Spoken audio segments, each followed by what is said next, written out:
एक बार गरीबदास साहिब जी, ये किसान थे, अपने घर बैठे थे, तो उनका एक किसान ही शिष्य था।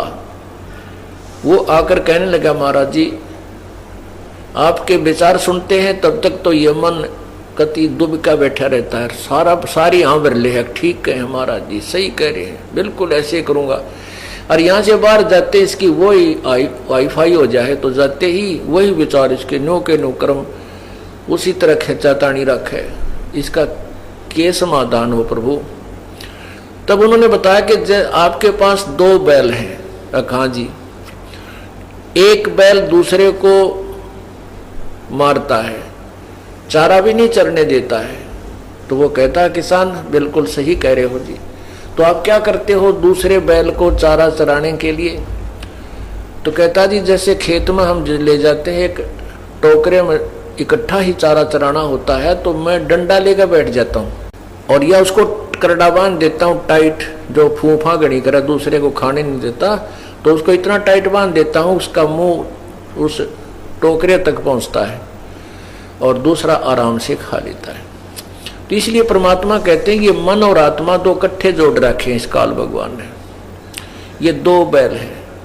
अब ये मन जो है खुला चरकर तगड़ा हो गया और ये तगड़ा होकर के आत्मा को डराता रहता है और आत्मा इससे दुबकी बैठी है। अब तो आत्मा की खुराक बढ़ा दे। जैसे समझदार हाली क्या करता है कि जो दूसरे पशु को एक बैल तंग करता है तो उसकी खुराक कम कर देता है, उसकी बढ़ा देता है, तो वो तगड़ा हो जाता है।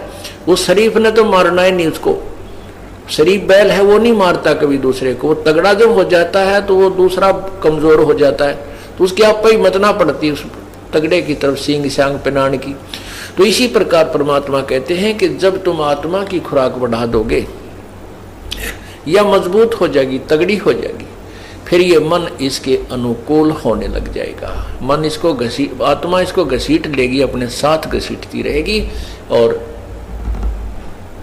अन्य मार्ग पर नहीं जाने देगी। अभी ये आत्मा को घसीट ले जाता है, अपनी मर्जी चलाता है।